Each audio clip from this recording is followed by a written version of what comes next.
Welcome, everyone. I am here today with Kaleigh Theriault, who is the Bev guru for NIQ.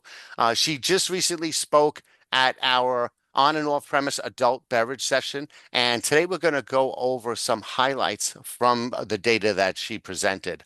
Kaleigh, thank you so much for joining us. Thanks for the presentation. Before we get into that, how was it having your mom in the audience? You didn't tell me this question was going to be on the list. Yes, this was the first time my mom has seen me present, and I think I had been more nervous for this one than I have for presentations in a long, long time. But it was great to have her in the room. She learned quite a bit, and since she's not familiar with the industry, I had to make sure I kept it, pretty easy to understand and digest for somebody that might not be familiar with some of the terms we use in Bevel. Did you call her out like I suggested? I did not end up calling her out. I was very close to on the generational slides when talking Yeah. about how the boomer generation tends to be very brand loyal. I was going to highlight that for her, but I kept it to where I did not. Well, that's I mean, it's cool that she showed up and she gets to see a little bit about what you actually do.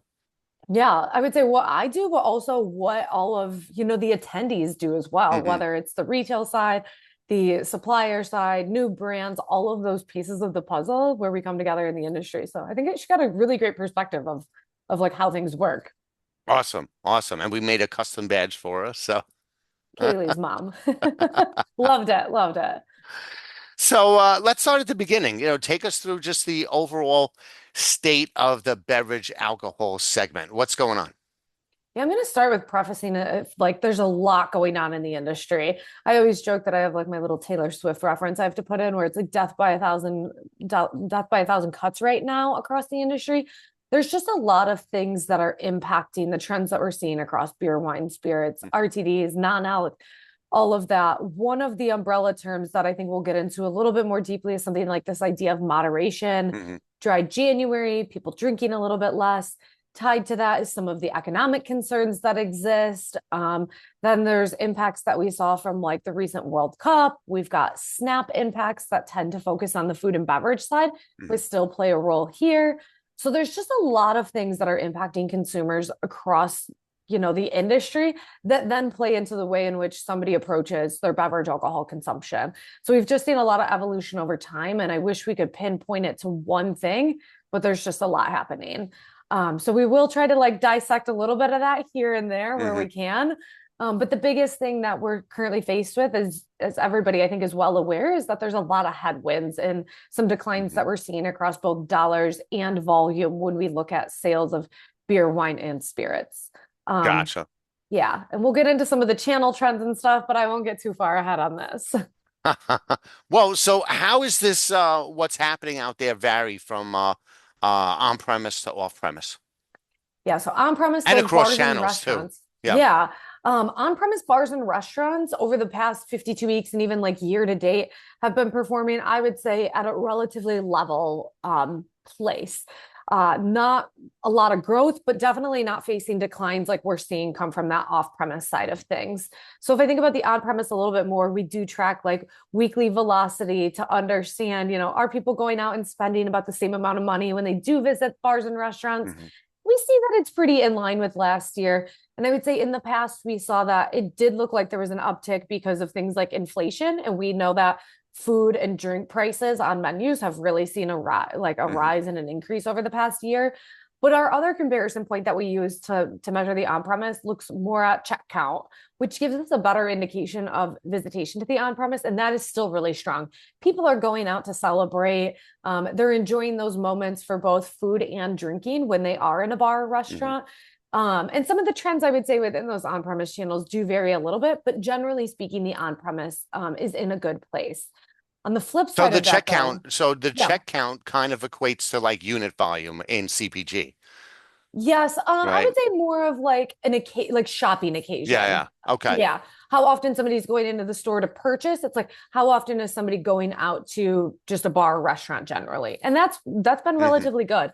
And this year we've also had a ton of holidays in order to do that. So something like the World Cup did sort of increase the presence of people within bars and restaurants, especially when it came to, beverage alcohol purchasing. I think beer was the clear winner during that time Mm. frame, which was as expected. When thinking about the audience that was going to be within the US for the World Cup, and thinking about just like when you're watching a sporting event, beer tends to be that number one choice there. Oh, I mean, the bar around the corner for me was packed. First, yeah, with the Knicks game. When the Knicks won, That too, yes. they were blowing fireworks right on my corner. There's a big sports bar right on the corner of my building. And then obviously during the World Cup, there was all of the bars were just filled with a different crowd each time, depending on which country was playing. Yeah, even though the games weren't in Manhattan or in Yeah. like that area, right? They were across the river or something, I believe. Well, and don't forget, Um, my neighborhood is also a very ethnically diverse neighborhood. So you have someone from every country that, people from every country that was playing represented in my yeah. neighborhood. So there was always a different kind of crowd at the corner. Yeah. And I think even though everybody was a different fan, there was like this really large sense of community that was present. And like, I obviously don't live in one of the big cities where the games were happening, but I could sense it through what I was seeing on Instagram and other TikTok videos that would pop up on just that like community aspect, despite Hmm. the differences in fandom. It was great to Well, see. well, on the FIFA side, yes. On the basketball side, you probably did not want to be a non-Knicks fan while you were in New York, as we've seen on the news. Yeah. The Knicks was a whole different thing we could They were talk about, ripping I'm people's sure. jerseys off in the street, beating them up. So yeah, a little bit different. I guess we're just a little passionate over here. Yeah, the New Yorker way. I love it. I love it though. I think there were a lot of things like that that have happened over the past several months that have Hmm. benefited the on-premise side of Yeah. things. So tying it back to like what we're talking about. On the off-premise side, we're not seeing any sort of large lifts come in sales from, some of these holidays and sporting events like that. It was mainly on-premise sort of celebratory moments, I think. The off-premise side of things, though, Q1, I was a little bit more hopeful that things were sort of on the rise back up and getting out of those deeper declines. But really, I would say we're in this plateauing region or area of declines across beer, wine, spirits, which we can unpack further. And Hmm. if we look at like the channels within that, things like the convenience store has been faring a little bit better for something like wine and spirits RTDs and just wine and spirits generally, where they can legally sell. We've seen the liquor stores continue to face some declines. There's a lot of nuances, I think, happening within that channel. Food stores, grocery stores, similar place to where liquor stores are hitting, a lot of brunt of those declines. And then some of our alternative channels where we don't typically think about like large places to purchase beverage alcohol are actually ones collectively like our all other buckets sort of driving some declines, but we're seeing opportunity exist within something like the dollar channel and the club channel. So we can talk about that more too. Okay. And you've changed the way you view category performance as relates to RTDs. Could you Yes. take us through that and what you uncovered because of that? Yeah, typically we talk about those three major mega categories: beer, wine, spirits. That's the way I think things have been for many, many years, going back in time, because generally speaking, somebody was either a beer drinker, a wine drinker, or spirits drinker. You had some cross-category drinking happening, but it wasn't as much as it is today, because now with the introduction of RTDs, and when I say RTDs, I'm talking broadly. So it's going to be malt-based hard seltzers, flavored malt beverages, wine based ready to drinks, and spirits based ready to drinks. So bringing those all together creates sort of this fourth mega category. And because of some of the growth, like those pockets of growth we're seeing within that RTD space, it's sort of artificially inflating the numbers. Specifically, if Mhm. we were to look at total spirits, including RTDs, the trend seems like it's not as worse as beer and wine. But when we break out those RTDs separately, core spirits is actually facing some pretty significant declines on both the dollar and the volume side of things. And that could be, obviously we can break it down further across price tiers and categories and things like Mhm. that. But core spirits does have a little bit more of a struggle, I would say, even compared to beer and wine in more recent periods because of, the RTD influence that's happening. Yeah, I mean, they just that format of packaging has just exploded Hmm. ever since the pandemic, and it's just. I mean, for me, if I'm going out, it's simpler, it's easier. You know what you're going to get. It's consistent all the time. right? Because you get a cocktail at one bar to another. It's always, a little bit different. Yep. But let's say when I go to a lot of VCRM sessions and we have the open bar, Mhm. and if, rather than have each one of them make me a cocktail, it's just easy. I just pick whichever RTD, and they Yep. always have at least a couple. There are always a couple. There were a couple, and then there were obviously some to sample as well from some of the new brands that are popping up that were attending ACRM. And so that was great to see. I think it's just like the approachability of those products too, from a flavor perspective. Like Hmm. for younger consumers and older consumers alike, lime, berry, some of these flavors are just really easy to understand and you know what you're going to get. Whereas you said sometimes cocktail making can vary and you don't want it to be strong, you don't want it to be Hmm. too weak. Like there's just consistency that exists within those RTD products and then the flavors are just easy for somebody that may not know much about alcohol that's newer to the legal drinking age world, easy for them to pick something up off the shelf that has some of those simple flavors and know what they're going to enjoy when they open that up. Where I think that's where wine faces a little bit more of a struggle because they don't know Hmm. what to expect with some of those varietals. That's a good point, actually. I'm wondering if the energy drink segment has had an impact because you look at the different types of flavors that you see out there for these RTDs, and they almost Mm-hmm. mirror like what you would see in a line of Celsius drinks. And that's in fact one of the reasons why I've migrated a lot to, if I'm not having a beer, I'll grab an RTD because I like those different types of flavors. And Yeah. and you just see they're getting a little more like a mixed berry freeze or this ice or this blue raspberry. And all of that, which I can relate to from energy drinks. Yeah, I think energy drinks are a big influence with some of those brands. I also think the broader beverage space generally has Hmm. always been an influence. We tend to look at that to try to identify what's going to be coming next. And if you think about hard seltzers, yeah, it was just sort of like a vodka soda in a can, like that made it convenient. But also we saw the rise of some of the sparkling waters and stuff back Hmm. in 2015. And that was like a stepping stone into the alcohol world. Like, let's just put some alcohol within that. Boom, was what was born was, a hard seltzer. So I think we look to beverages a lot of times for that influence because consumers are quickly and easily able to try flavors that come up. One of the slides that I talked about included what's happening around lemonade products, RTD specifically, tea products. I think limeade was another one on there, and then grape. Those are all flavors that, yes, we've absolutely seen on that beverages side, and they flow in. And when it comes to some of the flavors that you were touching on, where they're a little bit more complex, definitely coming from the energy beverage world, and I think those are proven to work. It's easy to prove that some of those products and those flavors are resonating with consumers. So why not try them within the alcohol world too? That's a great point. It's already proven. It's already, it Yeah. works. So, and then Yep. people can relate to it more. They see it on the shelf. They're like, oh, I know what that tastes like. I just had it in this energy drink. Exactly. I would say the lemon, the tea, and the lime flavors, those are very solid. Like there are brands, those are going to be around for Mm, years. What we see is revolving flavors combined with those. So whether it's like raspberry tea or tea and lemonade mixed. And then we also have this like revolving flavor that keeps coming in and out. A couple of years ago, or maybe last year, it was something like apple. And we saw that in mm. the beer space, but we definitely Oh, saw that pop up in the RTD world. And now this year, it's more of the grape flavor. So mm. I do think that those flavors mirror what's often happening over in the energy beverage space. Well, speaking of flavors, right? So you talked about flavors in RTDs. What about Mhm. what flavor trends are you seeing across beverage alcohol? I know it's like spicy was one of them.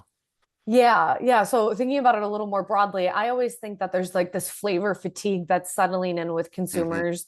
I think that people face that within the same occasion too, which is why you would opt for a variety pack or something. And thinking about a bar or restaurant, if you only have one flavor of the RTD, like maybe think about getting two because drinking too many pineapple flavors in a row is less appealing than going, full pineapple and then black cherry and then something else. Hmm.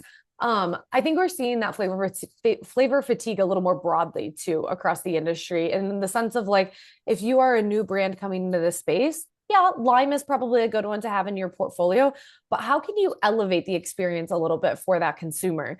In some ways, people are opting to say, the calorie claims on package, 100 calories or less. Some of them are going lower to 90 calories or less now. Some are going for, no added sugar and claims like that. But then I see other brands that are coming into the space that are not just RTDs, but broadly too, that are more of these complex flavors. And I Hmm. call it like the sweet heat and things like that. So you've got like um, a pineapple habanero or a mango habanero or mango jalapeno. Like there's just these combination flavors that exist that I think give a unique drinking experience. And they're a differentiator at the shelf too. And I think that's what retailers also want to see. They don't need another margarita product in their side, or they don't need another plain vodka on the shelf. But how can you really differentiate your brand against all of these other players that have clearly Hmm. established themselves? And I think it's some of those differentiators through flavor that's going to do it for both the retailer acceptance of that and then obviously the consumer acceptance. True, true, very true. Um, you mentioned nostalgia was a big thing, and when I saw that in your presentation, it clicked with me because I'm seeing that in other categories, specifically like general merchandise and tech. You have people like wired headsets are a big thing now. I have friends that, well, analog things, right? Journaling, Mm-hmm. physical things, crafts and things like that. I also have a friend who last year bought a digital camera for her vacation. Meanwhile, knowing that our phones take much better pictures and are much easier to use than the digital camera, but she just thought it was cool to be using a camera. And a lot of that's coming back. So how is that playing into this category? Yeah, so tying that right into flavors, the word nostalgia we're using to also describe some of the flavor trends we're seeing Mm, happening. One of the things that I didn't touch on is the influence that we're seeing coming from beverages that have like the hydration impact of them. But we cannot say hydration within the alcohol space, but they're playing on those similar cues that would come mm, from those beverages that are also nostalgic to many of us. So thinking about like your Powerade, Gatorade, we're seeing brands use that ADE at the end of their brands to really showcase like, hey, we've got this like electric lime flavor and we've got that frost berry or whatever the blue ones are, and the fruit punch. Those are all very nostalgic. And then we see that flowing um sometimes for Gen Z specifically, nostalgia has been a big piece of things. And they keep talking, they're bringing back fashion and like low rise jeans, which we're all neglecting for right. generations that are older than Gen Z. Um, and then this nostalgia piece or this like analog piece is really interesting. And I think part of it is just like Gen Z were raised differently, of course. They grew up most often with technology, especially if they were born just beyond the 90s. And in some cases, they spend so much time on their phones that I think Gen Z specifically, as well as other generations, are looking for ways to disconnect. Hmm. And so while the digital camera might be something that you don't know if you want or not, it takes that piece off of your phone so you're Hmm. not, getting distracted by other things, perhaps during like a show or whatever event that you're celebrating, and you're only using that camera and then you're socializing together. So I think some of the analog use is related to that. I've also heard about like flip phones coming back so that you don't have that like social media aspect on your phone constantly. Um, I think Gen Z are just that they're currently in the phase of like what was old is new again. They call certain things vintage that you're like, it's from the 90s. That's not vintage yet. But I think it's really interesting to see how they're, approaching some of these things a little bit differently, or maybe stepping back from like what they grew up with because they don't want it to be a part of every aspect of their life. So they're a really interesting generation. And I think that means that you just have to recognize the ways in which you connect your brand with them, trying What's to funny? connect with them on a realistic level and not, Yeah, mocking them in any way too. hard not to mock them sometimes. No, it's funny because I know I'm getting old when I'm seeing what they're talking about as nostalgia is stuff that I actually used not so long Mm-hmm. ago. So, Right?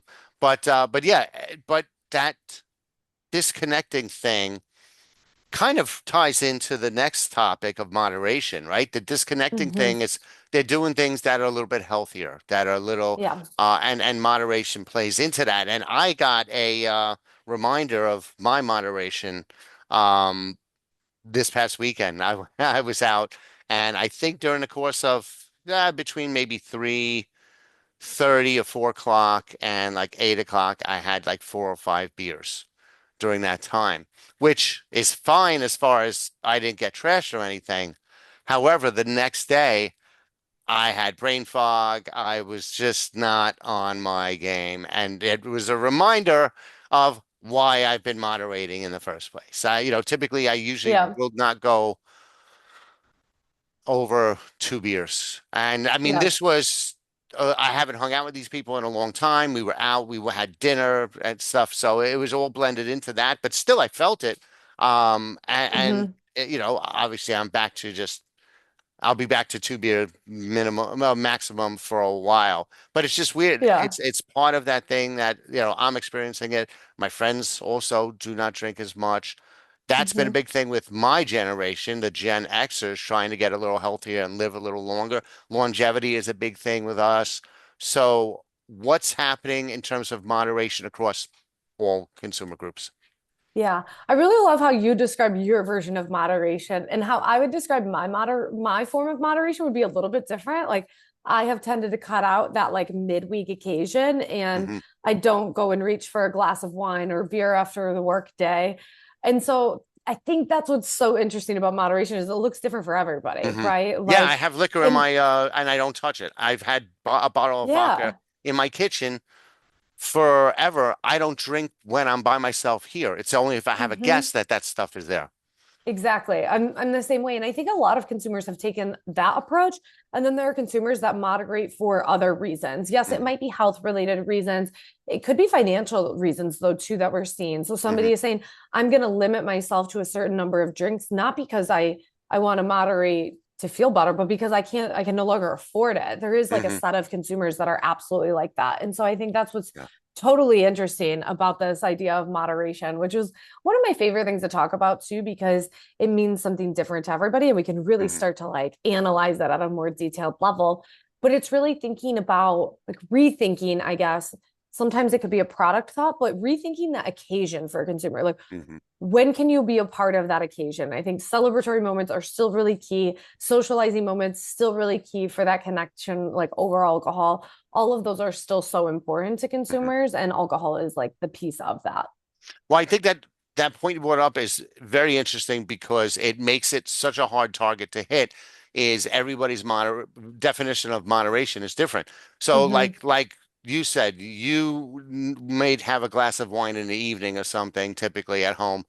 I never do that. I would just drink socially if I'm out Yeah. with my friends, Well, that's and my then form and of limit it. moderation Yeah, now so of like I skipping used that. to have that Hmm. glass of wine and I'm like I no longer do that. Hmm. Now I'm just opting for okay, this weekend I'm gonna, have a nice dinner with my friends and that's when I'm going to have my Hmm. wine experience for the week or something. Yeah. Yeah, and mine is just I would just do it socially and then limit the number, but also financial considerations also factor into my Hmm. moderation.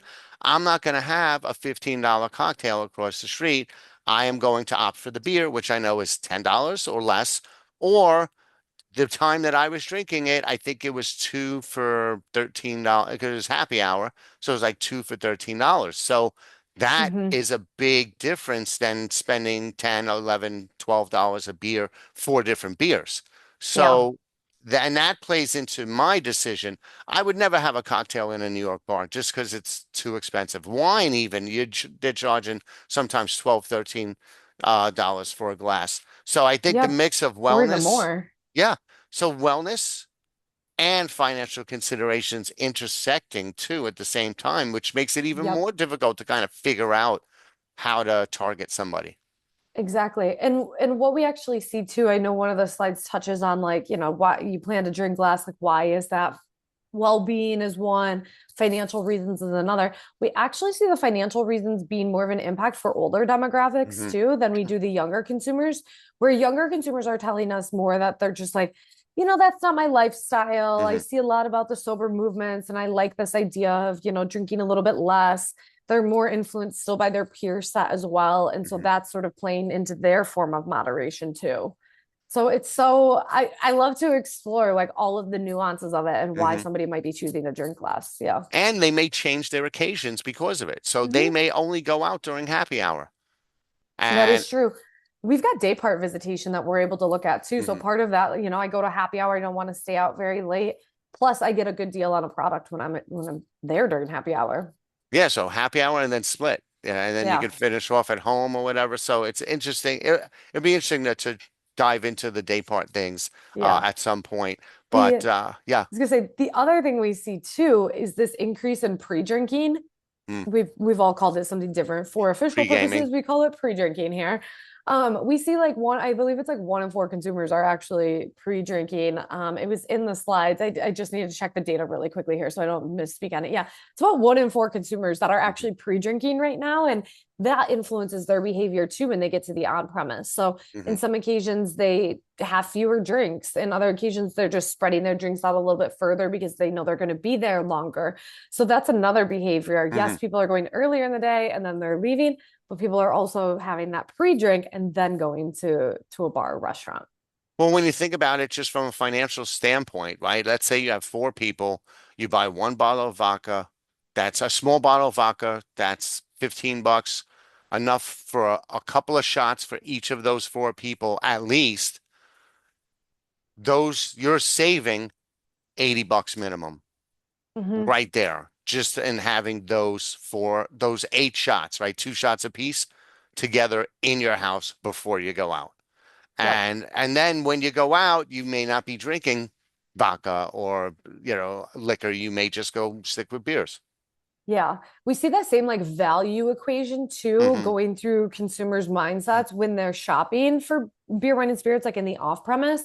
So I mentioned in the beginning, like two of the channels where we're really seeing growth is the dollar channel. So something like a Dollar General, has a cold box set. It sometimes operates like a C-store channel, but just what I notice anecdotally, like when I go to my Dollar General in town, they've got advertisements of like, yeah, you can get a 12 pack of this certain brand for 9.99. Hmm. And for somebody, they're like, wow, that's less than $1 a beer. Like that is sometimes the value that's Hmm. being driven there. We also see the club channel finding success. And part of that is influenced by the fact that we see just more shoppers going into the club channel and buying more of their like food purchases there and stuff. They're also picking up alcohol and putting it in the cart too. And that's another value equation that's happening because you can get a 24 pack for X price of like maybe a little bit more of a premium offering, but it's going to be much cheaper than what you'll pay at the C store or a liquor store or a grocery store or something like that, because that cost per bottle or cost per can is so Hmm. much lower than what it would be in some of those other channels. So those value calculations are happening in that consumer brain too when they're Yeah, shopping. and the pre-drinking is benefiting Yep. off-premise and A hurting the little on-premise. bit. So, A little bit of that benefit. We do see like small sizes and spirits are still like one area of growth. For a while, we saw that it was like the more premium options where mhm, somebody might not be able to afford a 750, but they can buy a 50 ml or 100 ml. That premiumization trend isn't hitting as much, but we see like the 50 mLs and the 100 mLs really being something that people are buying a little bit more of, likely to support that pre-drinking occasion. mhm.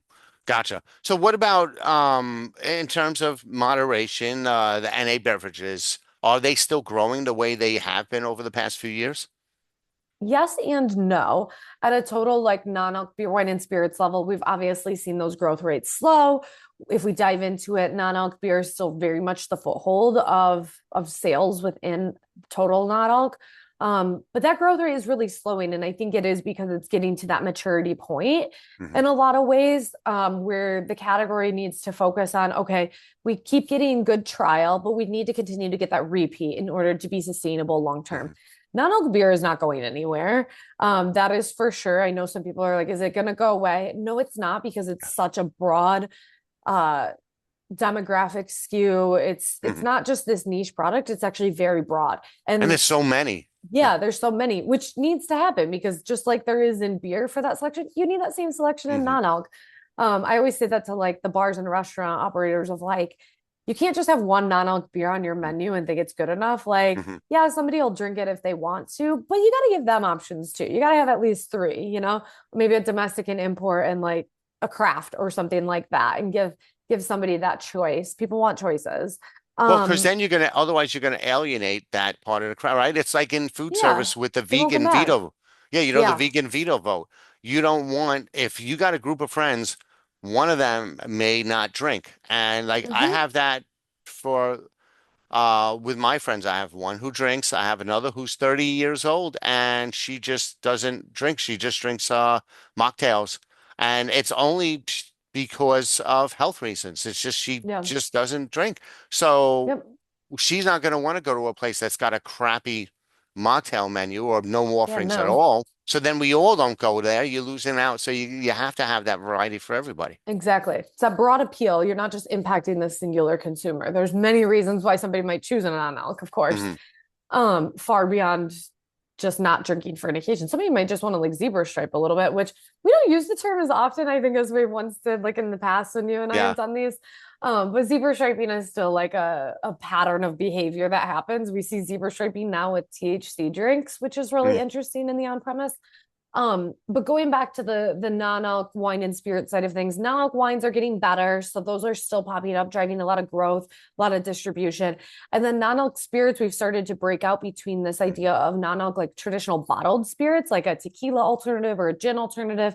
But we see more of the growth coming from like a mocktail in a can, like a non-alc Mhm. spirits RTD. So you can get like a margarita sans the tequila, but it's got a tequila alternative in it, still gives somebody that drinking experience. And I don't think it's a surprise to anybody that like you put these in a can and then like the growth explodes there. But it's again really easy and approachable for somebody to understand a canned like non-alc, margarita or RTD that's non-alc, compared to something like a tequila alternative at the shelf that tends to have a little bit higher of a price point.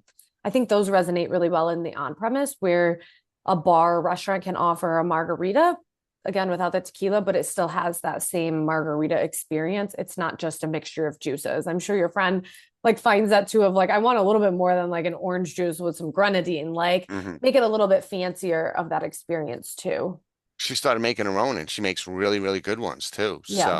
So, very interesting combinations.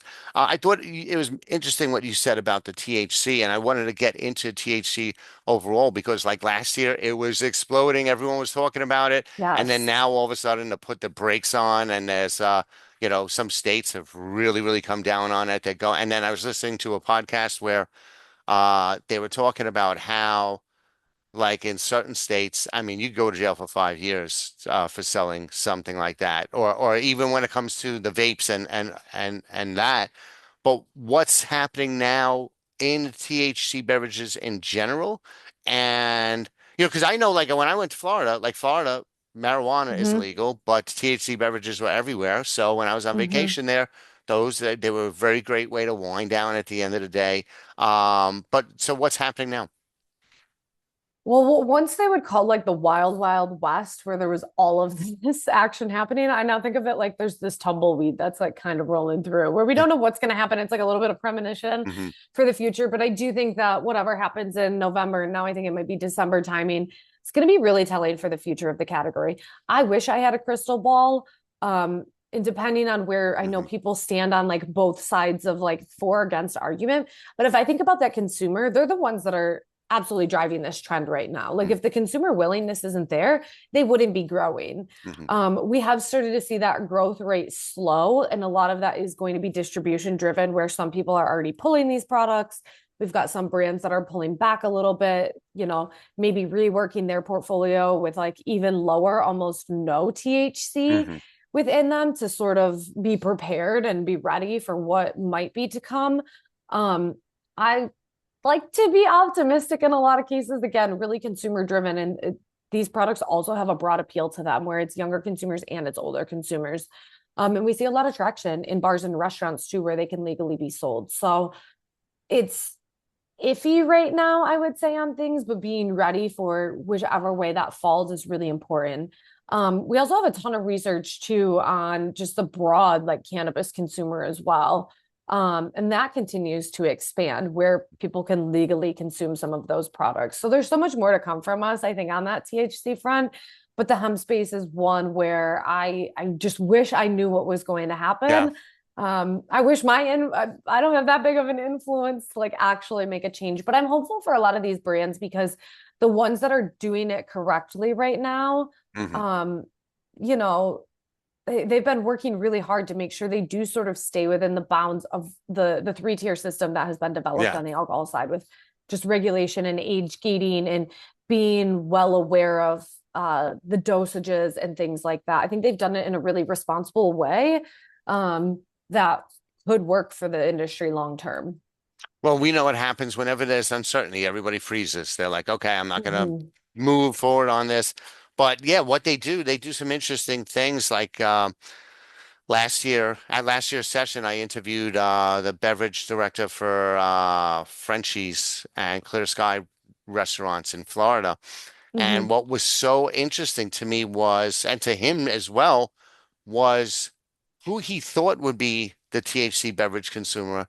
It was the exact opposite, right? He had Yes. one of the restaurants has a band shell next to it, and they had a reggae concert. So he bought like 40 cases of THC beverages, figuring he was going to make a killing. He sold 3 cans because everybody that went to that concert he figured was really into THC. No, they are, but they brought powerful gummies. They had their vapes. I mean, they wanted way, way bigger. In contrast, the people who are buying all the THC beverages from their restaurants and a liquor store that's attached to it are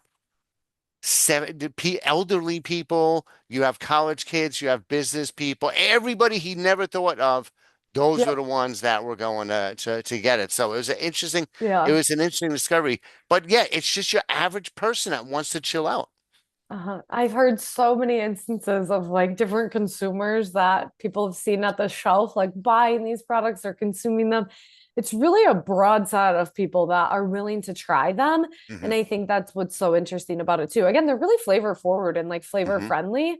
I think there are retailers that have done a really good job of like educating the consumer of like what is a dose? And like, we had Hmm. to educate, we still have to educate consumers on like what is ABV, alcohol by volume? Like, what does that mean when you're consuming a product? So I think there's that like education hurdle that exists, and they've Hmm. done a good job of educating consumers. One thing that I noticed in some of our data when it comes to like off-premise demographics, like who's buying to consume at home versus who's consuming in bars and restaurants, the bar and restaurant consumer tends to be a little bit younger skewed, and the off-premise buyer tends to be a little bit older skewed. And I think that's also reflective of like the history of the broader like cannabis THC space where younger consumers, it's generally been a little bit more legal. It's been loose, I would say in terms of consumption, where Hmm. older demographics are a little bit less likely to consume in a public space because for years it's been this like very illegal product. Yeah. In some way, there wasn't a loophole for like the hemp beverages, things like that. And so I think there's a little bit of that mindset that exists between the different generations, but it's being consumed across all generations. So a lot of Yeah. Well, appeal. here I have 3 New York City licensed cannabis shops within 3 blocks of my apartment. Yeah. One like around the corner, another around the corner that, two around the corner that way. I mean, it's a given thing. Nobody here in this neighborhood, there's no stigma. Nobody hides it. They're just out doing their thing. Um, it's probably not like that everywhere, but here it's like just Hmm. spans. Everybody's just Yeah. doing it. It's I like there's nothing.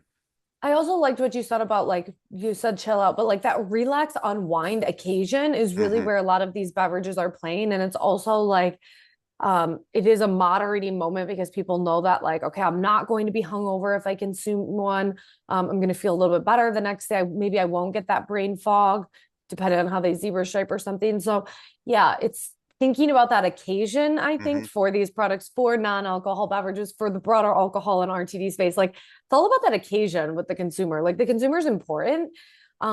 But it's less likely that you pinpoint an exact consumer for something when things just have Hmm. such a broad appeal right now. And it's really the occasions in which you can like target and try to find like new opportunities for your products. Yeah, well, when I tried, I first was doing them, I think last year when I was on vacation, and then it hit me, and I immediately thought of you. Like you were playing in my head saying it's to relax and see, yeah, it was that wind down occasion. It was you talking about the wine. I was like, wow, she Yep. was right. It was like because it really helps you wind down, and in a way that's not going to mess up your morning the next Mm-hmm. morning. So I know we're getting close to running out of time, but I got a couple small things that I wanted Yeah. to touch. Um, you mentioned that on-premise is a key channel to kind of forge connections with consumers.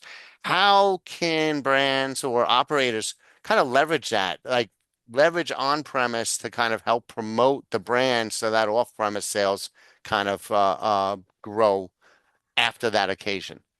Yeah, historically, brand building has always been in the on-premise, and I think right now it's a balance between the two. A lot of consumers, depending on the product, I would say to lean a little bit more to trialing products in a bar or restaurant because you can buy one, you can sample one. Sometimes you might be able to just get a sample from the bartender if it's, something on draft to just see if you'd like it. And it offers that at a much lower price point than if you had to go buy a 6 pack or a 12 pack Hmm. or a full bottle of something. So that really allows for like a lot of exploration. And we still see that, and we're forever going to see that. I think we also see a lot of the flavor trends starting in the on-premise because they can easily experiment with like, let's add Hmm. these two flavors together. If it doesn't work, we'll pivot. Where you're not going to go into full production with something in the off premise and put them all in a can if you don't know if that flavor is going to Yeah. resonate. So bars and restaurants tend to be that place where people like try those different things. When it comes to a brand, though, I think being present in the on premise is really, really important. And as much as we think about living in this digital world and stuff, I am often influenced by a sign of some sort, Hmm. a small sign, just like sitting on the back of the bar where it's like, hey, we offer this product. I'm like, oh, I didn't know they would have had that. I'm going to go ahead and give it a try. So sometimes those like flyers and signage pieces, as much as we think that, we live in a digital world now, are still really important, or having like brands called Hmm. out on menus. Very important. So like somebody can see the full offering that does exist. And for an Plus, there's the word operator, of mouth. The word of yeah, mouth. Like you're sitting next to someone, like that looks interesting. What is it? Oh, this is great. This is this new thing. You can't, yeah. you can't replicate that. That's powerful. Right. That's another way in which people trial things too. They see a really pretty drink on a serving tray and they're like, I want to try that. What did you Hmm. just make? I'd love to try that too. There's a lot of that like, personal influence that happens in a bar restaurant from a consumer standpoint. So brands definitely need to be present there. Now when it comes to an operator, I think they can start to get unique in the way that they do things. And I'll give an example of I was recently in Dallas, went to a restaurant for dinner with a couple of my coworkers, and we didn't really have any expectations for much during our experience other than just having a nice meal, maybe a nice drink. Next thing you know, the server comes over with a whole plate of like these little wine cubes. And we were like, okay, what is this? And she sets them down on our table for each of us. And she's like, oh, have you dined with us before? And we said no. And they explained it as it's our sunset toast, and they do it every day on weeknights, Monday to Friday, right around sunset time. The manager of the bar restaurant gets up and he speaks and he just thanks everybody for being in the establishment, and together everybody cheers with this like whatever the drink is that's placed on the table, and you all get to enjoy it. At the same time, every time they do the toast, it's a different product. So that night we were trying, a lighter version of a wine. Other nights they do cocktails. Other nights they do non-alcohol products. So they mix it up and they allow that trial moment. I know that can sometimes come with a higher price tag when you're giving a free drink to everybody in the bar or something like that, or the restaurant. But that's another way to get sort of creative. And then we had a good experience through that. So it's like, well, maybe I'd be a little more willing to go back there too, knowing I might get a little Hmm. bonus drink right around the sunset timing too, especially in this like current economic environment. And I get to try something new, a Hmm. product that I probably wouldn't have wanted to try or buy to begin with. So it's a great like experience like that too that operators can think about. That was brilliant. That's a brilliant thing to do because you think of it as a marketing expense. Mm-hmm. And even if you get that one extra customer, you probably paid for that, right? If you get that Yep. one customer to come back from that group, you basically paid for it. And maybe it's the brands that are footing the bill for that anyway, because it's marketing for them too. So there's a lot of ways to cover that. But also, like you said, you're adding to the experience, which is good for the operator Mm-hmm. in getting the guests back or getting people to talk about it like you're doing now. Yeah.